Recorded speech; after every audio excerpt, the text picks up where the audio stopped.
Pernah gak sih lo ngerasa dunia tuh jahat banget? Orang ninggalin, teman berubah, semua seakan nyakitin lo tuh barengan. Tapi ternyata kalau dipikir-pikir ya, bisa jadi bukan dunianya yang berubah, tapi justru cara kita ngelihatnya. Dimana kita mungkin lagi ngelihatnya itu pakai kacamata yang buram dengan luka-luka lama kita gitu loh. Kacamata yang kebentuk dari kecewa, dari ditinggal, dari rasa nggak aman yang belum sempat kita beresin. Dan makanya kenapa dua orang tuh bisa ngalamin hal yang sama, tapi rasanya kayak kebalik banget. Bisa aja kayak satu orang ngerasa, kok dia ngejauh ya, pasti udah gak sayang gue lagi deh. Tapi yang satunya lagi malah mikir, akhirnya gue bisa nafas.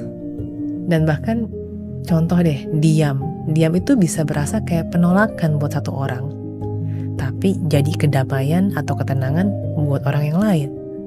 Makanya kalau dilihat tuh ya, situasinya tuh sama, bedanya tuh hanya di kacamata yang kita pakai. Tapi tahu nggak yang lebih parah? Makin lu percaya sama luka itu, makin buram tuh pandangan lo. Sampai akhirnya ya semua hal baik pun kelihatan jadi kayak ancaman. Nah, dalam psikologi ini tuh disebut cognitive distortion. Pikiran yang memutar realita sesuai trauma masa lalu. Jadi sebenarnya bukan dunianya yang gelap, cuma kacamatanya aja yang kotor. Nah, lantas gimana sih cara ngelap kacamata itu?